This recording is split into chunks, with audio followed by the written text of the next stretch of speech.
And 96A, that's how they put it. 96A. 95. 95A. Yeah, I'm sorry, 95A. Right. And 95A all the way at the bottom of the page. 3 lines to the bottom of the page. Tanan.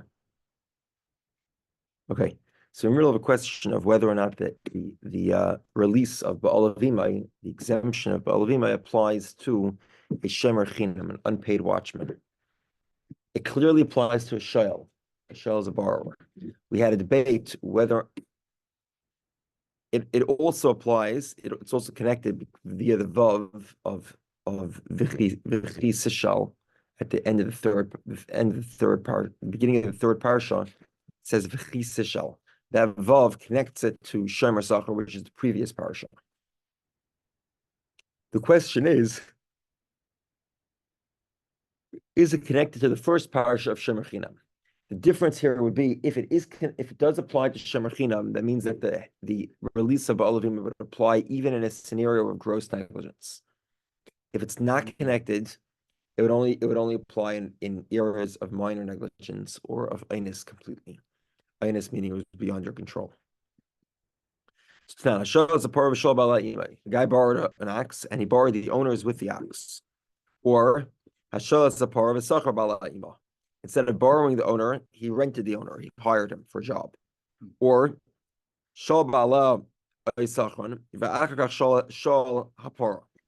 or you hired the owner, or he borrowed him, and then he borrowed the ox. Umeis and dies. Potter, you're exempt. The ilu shemerchina like Tani. However, the Brisa does not give the example of an unpaid watchman, meaning in the Brisa here, all the scenarios are where the animal was borrowed. Presumably that's because shemer chinam does not have the release of Ba'al Avimai. So our point at the obvious, utamech shemer sachar miktani. Well, shemer sachar isn't either listed. Right, as we talk about whether the owner was rented or borrowed, but in both scenarios the animal was borrowed. So, but we know that Ba'al Avimai does apply to shemer sachar. So clearly the Brisa does not concern itself with addressing the laws of shemer sachar or shemer chinam for that matter, and therefore there's no proof. Altona miltz d'chsiva behedya. Altona miltz d'chsiva behedya tani de'asi midrasha like tani.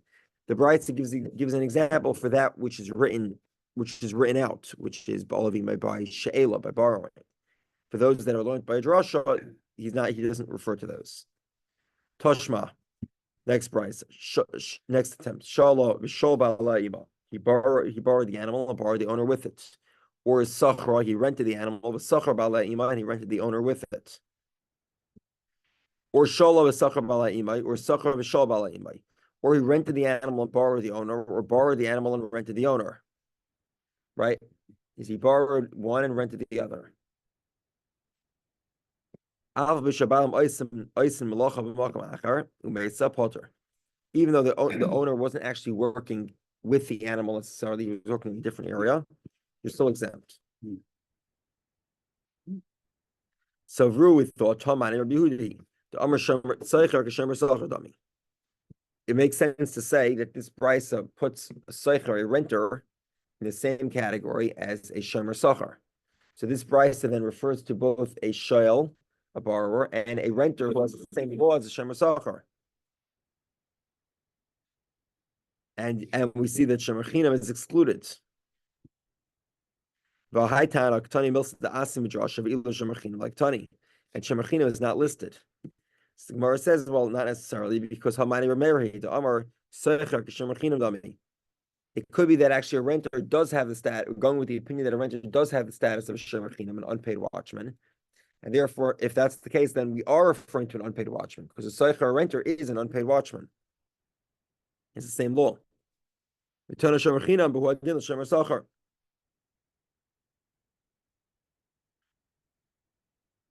Or by saying,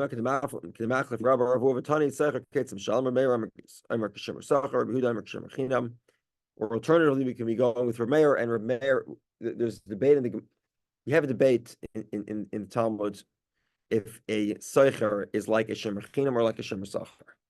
A renter is like an unpaid watchman or a paid watchman. But there's also the debate which opinion is which way. Is it Rabbi Yehudah that says soicher, or is that actually Rabbi Meir that says soicher, that says shemer sacher? So either way, the Bryce can be going with either opinion. In other words, the Bryce can be going that the Bryce could be referring to specifically shemer sacher, a paid watchman, and it can be either a Yehuda or a Meir, depending on which opinion you go with. So not only is there a debate, but there's a debate about which opinion holds which way. Okay. So Amar Rav Hamnuna. Rav Hamnuna says, okay, this Rav Hamnuna will later be argued out. But for now, Rav Hamnuna says, Rav Hamnuna says the release of Ba'alavima applies only in one specific instance, where you rented the owner and the animal, and the owner is actually guiding the animal. So you have a paro, a cow, the charishba, and the owner is plowing with it, or chamor, a donkey, and he's guiding the donkey. But and the owner had to be working with the animal from the time of the loan up until the time where the animal passed. Okay. Alma Kasavar, clearly Rav Hamnuna holds, but all of him, Akula Milsa Mashma. All of him must mean from beginning to end, the entire subject. Most of Rava, so Rava asks, Shalom v'shal ba'ala'ima, Sachar v'sachar ba'ala'ima. Okay, so what happens? Shalom v'shal ba'ala'ima. So he borrowed the animal and borrowed the owner, or Sachar v'sachar ba'ala'ima, or he rented the animal and rented the owner, or Sachar v'shal ba'ala'ima, Shalom v'sachar ba'ala'ima. One was rented, one was borrowed. Either the owner was rented and the animal was borrowed, or the animal was rented and the owner was borrowed. And the key line is this: the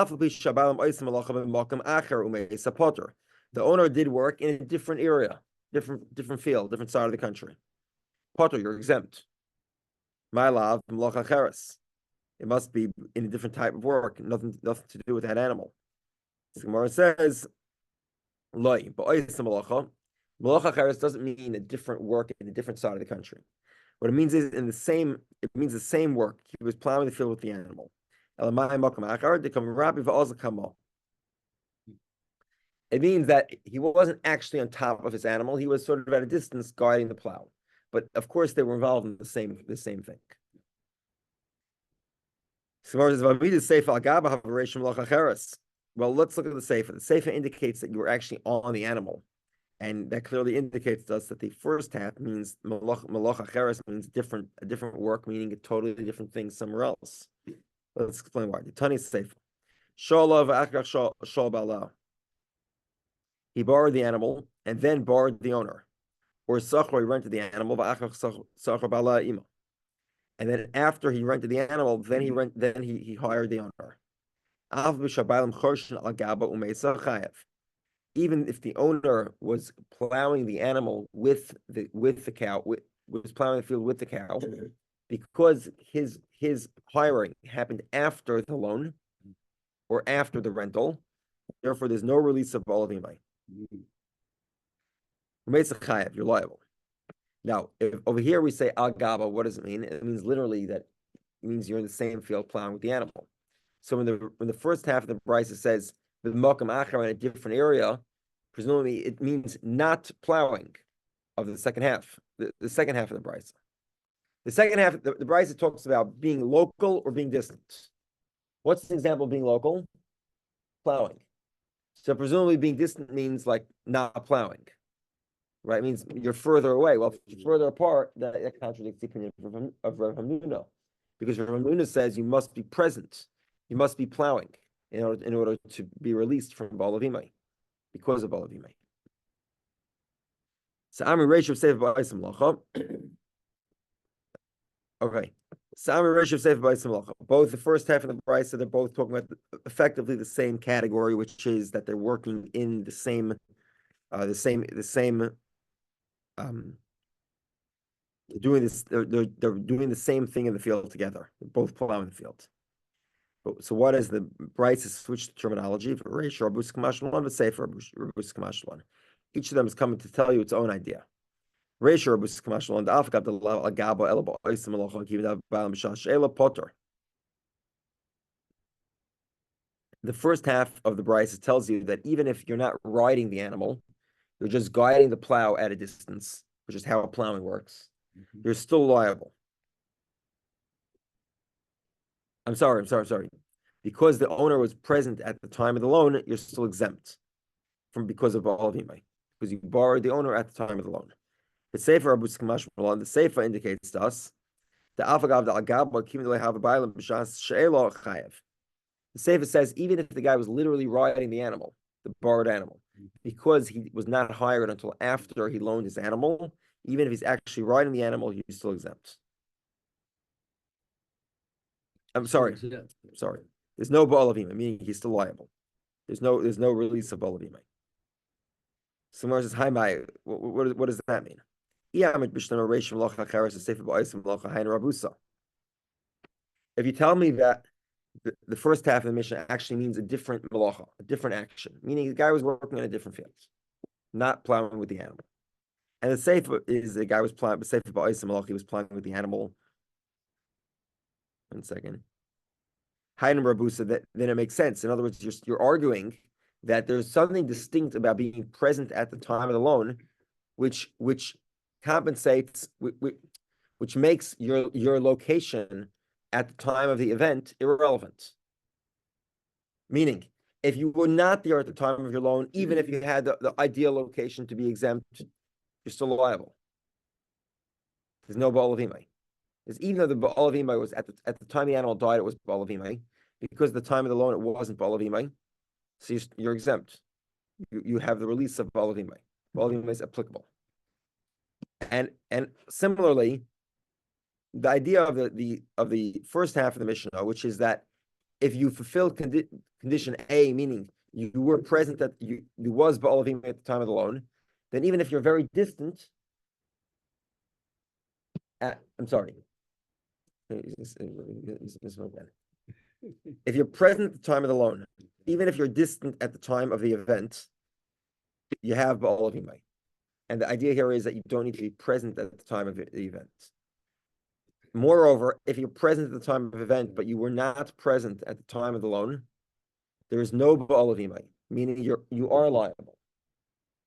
So there's sort of a chiddush in that. The chiddush is that the key idea here is, where were you at the time of the loan?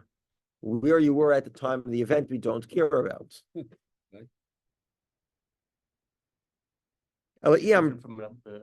Which is different from Correct. But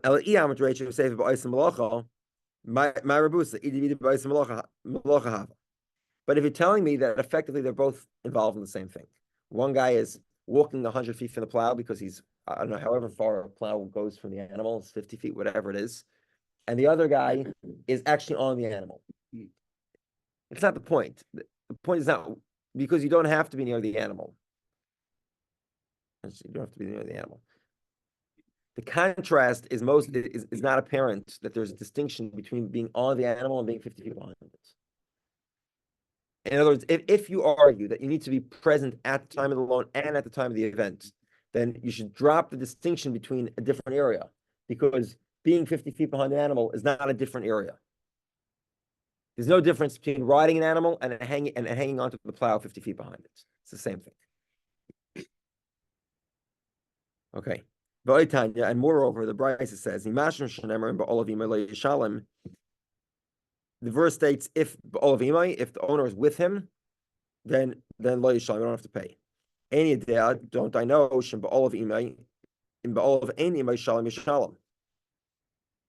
you look at the verses in the third parsha, it says two things. The verse says, ba'olav ein imay, meaning the owner was not present at the time of the loan, shalom yishalem, you have to pay. But if in ba'olav imay, if the owner was with you at the time of the loan, then lo yishalem, you don't have to pay.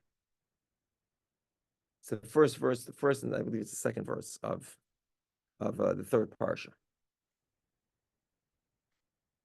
So if the verse says in ba'ol of imay, you don't pay. Obviously, if it's not ba'ol of imay, meaning the owner was not present, was not borrowed, then of course you have to pay.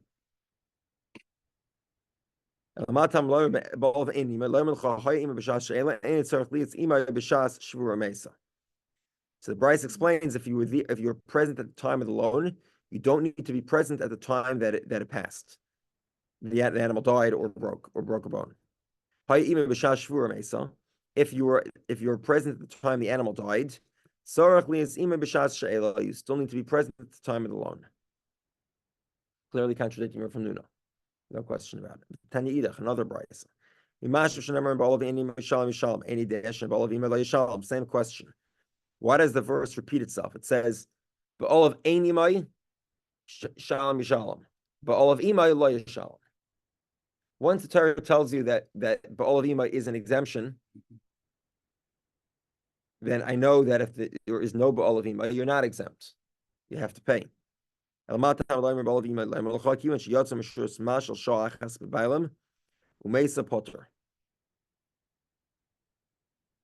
long as the moment of the loan had an involvement between the owner of the animal and the borrower, meaning the owner of the animal is working for the borrower, that exempts you, period.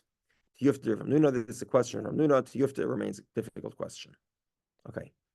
Now we'll go backwards for a little bit, and we'll sort of explain a Gemara. It's a little complicated, but actually it's not. Where are we exactly? We're 7 lines to the bottom of the page. Of 95b.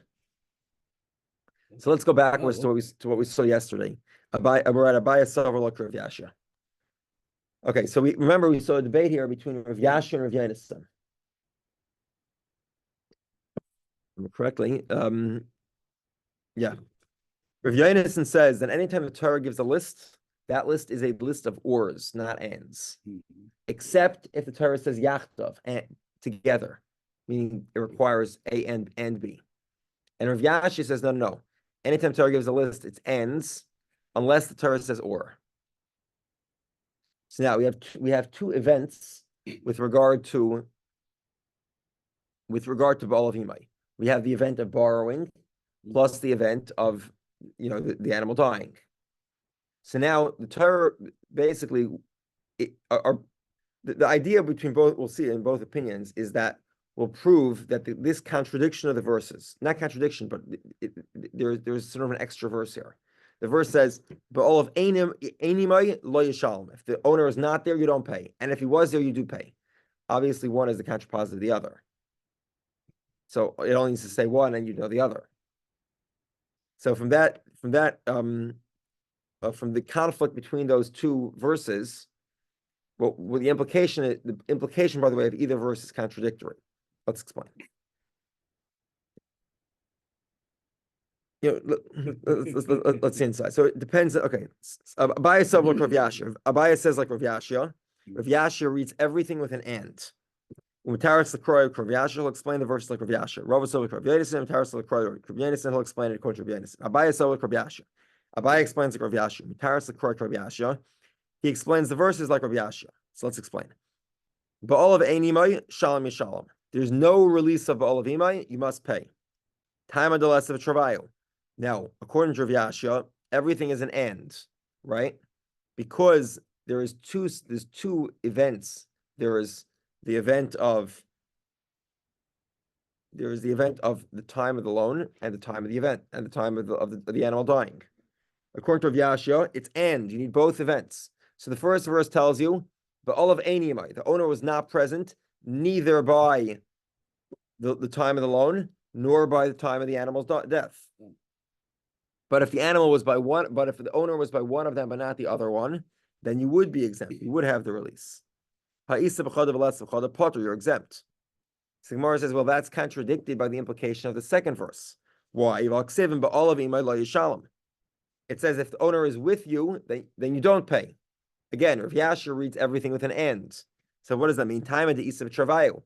That's because the owner was present at the time of the loan and at the time of the death. But if he was present only for one, mechayev, then you would be liable.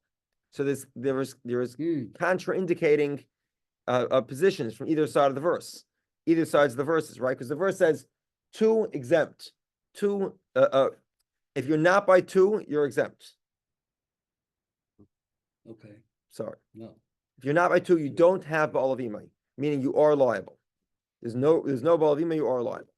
If you are by two, then there is ba'al avimai and you are exempt.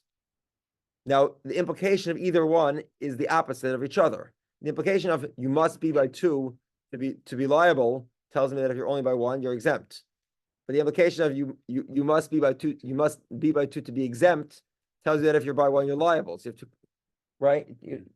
It's contradictory. Yes. So he says that the right way to read the verse is that there's one way that's acceptable and one way that's not acceptable. Actually, there is a scenario where you buy one and not the other, where you're exempt, and a scenario where you buy one and not the other, where you're liable. Very simple, right? Okay. So we can sort of resolve which one is it. One of them, if you're present by one, you'd be liable. That would be if you're present by death, but not present by the loan. And if you're present by one and not the other, you'd be exempt. And that is if you're present by the loan and not present by the death. Make sense? Simple. Okay. You have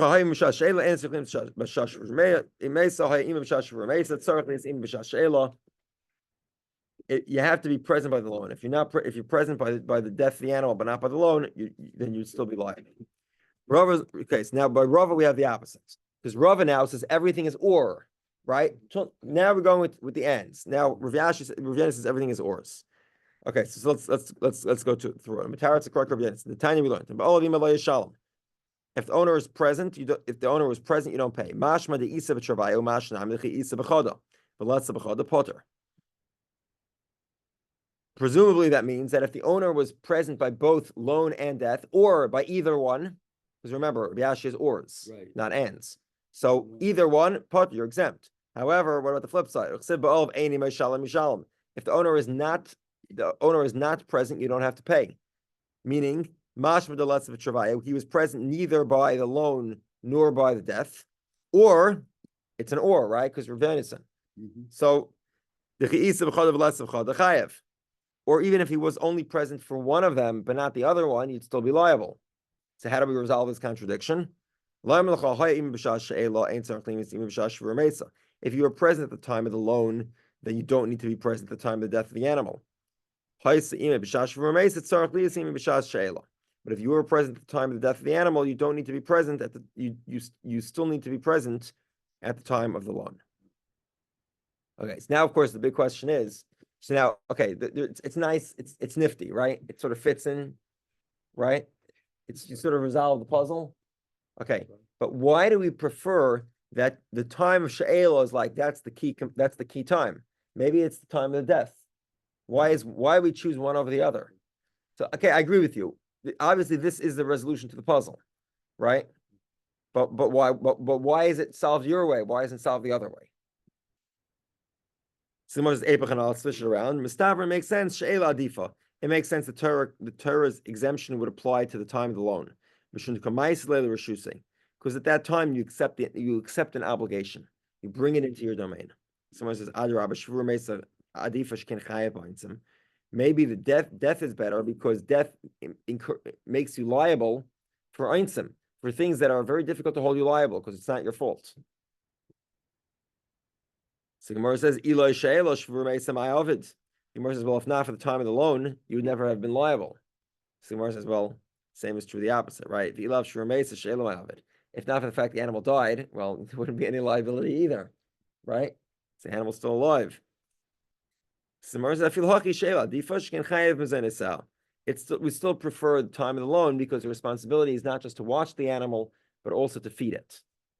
So there's additional responsibility, and that focus, that it becomes a focal point of responsibility, and therefore we apply the law of ba'al avimai specifically to the time of the loan. Okay, Rashi says another possibility is Amakra v'chiyishal ishmi imre'eu v'loy re'eu me'imai. A person borrows from his friend, but not his friend with him, meaning the ba'al avimai applies to the time of she'ela. At the time of the loan, you only borrow the animal. You didn't borrow your friend with him. Shalom Yishalom, then, so in other words, because you only borrowed the animal, then Shalom Yishalom you have to pay. Hare Ewi, but if you borrowed your friend with the animal, Potter, you'd be exempt. So Gemara says if that's the case, if that's the case, it's written right into the verses.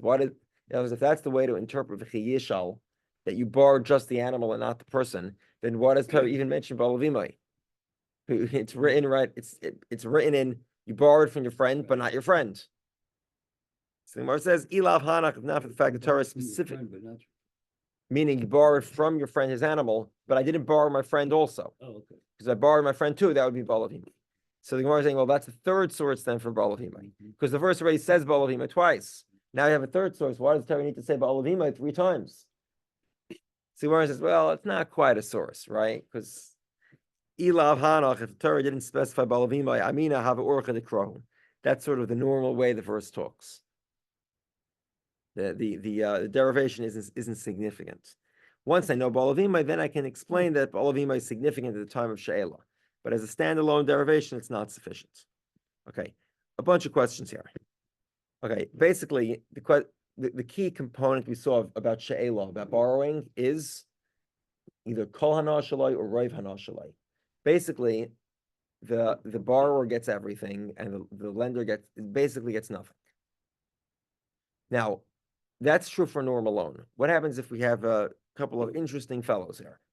Some of them, let's say, more than a little bit interesting. Are these type of loans that are called in the category of Kol Hana Shalai? Or do we say, look, you're not really borrowing anything here, so therefore you would not have the same liability as a borrower? Meaning, let's say I borrow your forklift because I have a factory and I want to use a forklift. So that's a regular borrowing. Okay. However, let's say I have a forklift business. You know, like when you go to the Herc rentals and they lift up all the cranes in the air. You know what I mean? You drive by one of these equipment rentals, and they, for some reason, the arms of their equipment are always like high in the air, right? So it's a display basically. It's the equivalent of a billboard. So let's say a guy borrows a forklift, not because he plans on using the forklift. He's just going to park it outside his shop, lift up the forklift all the way up, and I'll hang a sign from it. You know, forklifts available for sale. Is that considered borrowing or not? Is that type of borrowing give you the full liability that a regular borrower gets? Okay, so there's a bunch of questions here. Let's try to see how many can get through here. Okay, so the first guy is a little perverted. Shalol Riva. He bought it for bestiality. Mahu. So obviously he didn't borrow the animal for the normal use, to put it modestly. Mahu. Do you need a normal type of loan? And this guy obviously is not engaged in normal behavior. Or do we say the key component is the guy derives benefit, or use or pleasure from the borrowed animal. And in this case, well, sadly the guy is violating law and every respected norm of humanity, but ultimately speaking, he is deriving benefit from the animal. Okay, Shalal Liroispa. This is the example of the forklift I gave you. So he's not borrowing the forklift. He's borrowing an advertising piece. He's borrowing a big thing that he can hang a sign from and have people look at. Mahu. Monetary benefit. Well, there's still monetary benefit here. No. The purpose of borrowing a forklift, you have to use the forklift. That's why you're borrowing it. You're benefiting directly from the money, from the borrowed item. Over here, it's sort of an indirect benefit. You're benefiting from a standing forklift, a standing truck there to hang a sign for you. And it's not present. Okay. The guy intends on doing less than a pruta worth of work. Mahu. Do we say, well, he borrowed it for money and he has some benefit? Do we say, do we say, oh, that less than a nickel worth of work? That's not called a loan. You're like a shomer. You're not a shayl. You're not a borrower because you're not getting any benefit here. You're borrowing it for an insignificant amount of work. You're considered a shayl, a borrower, you're considered a watchman, not a borrower.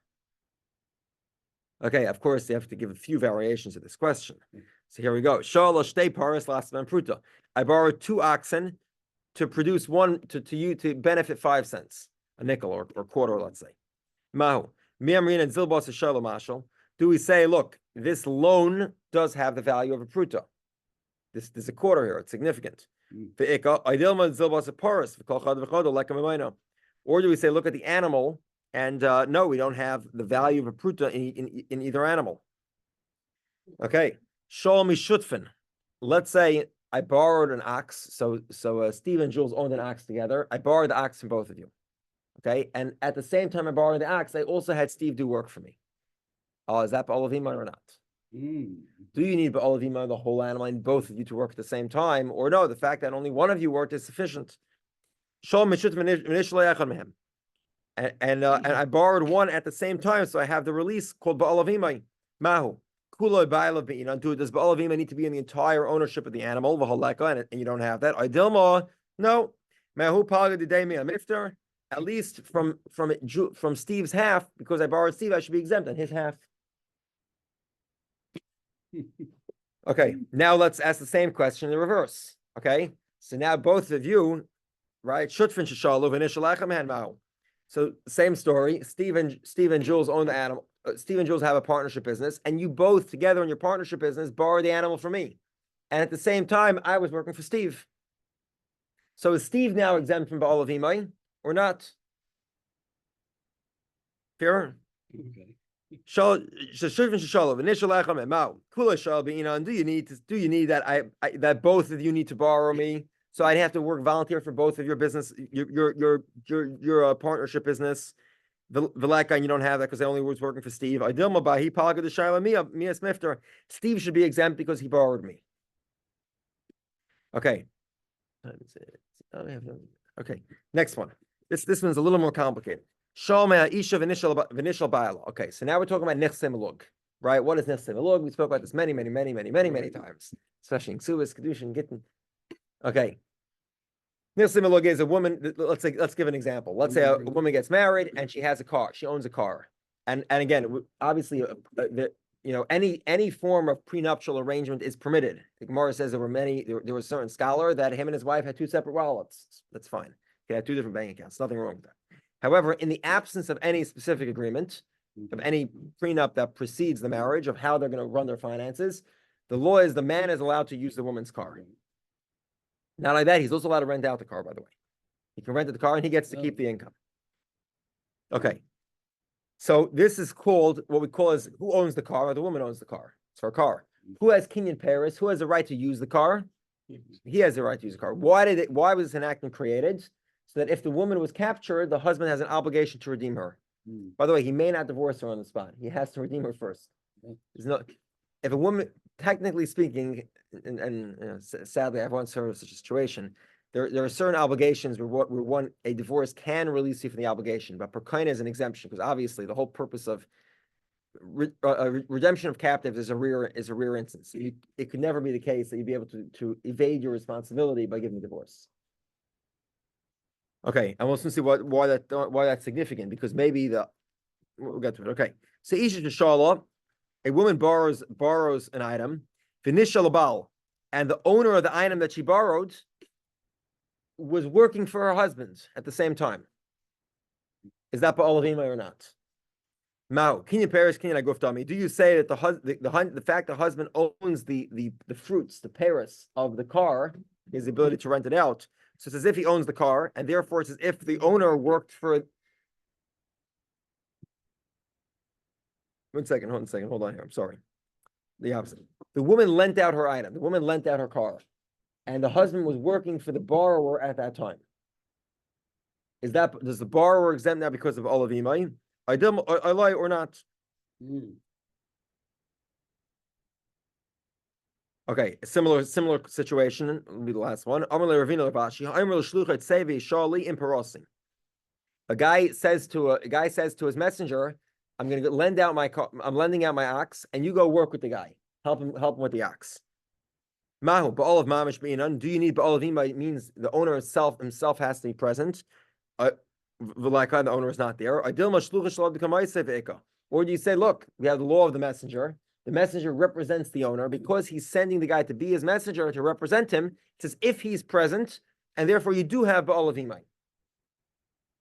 So in other words, if I lease you out my piece of special equipment with my specialized operator to do it on my behalf, exempt. Ba'olavimai exempt.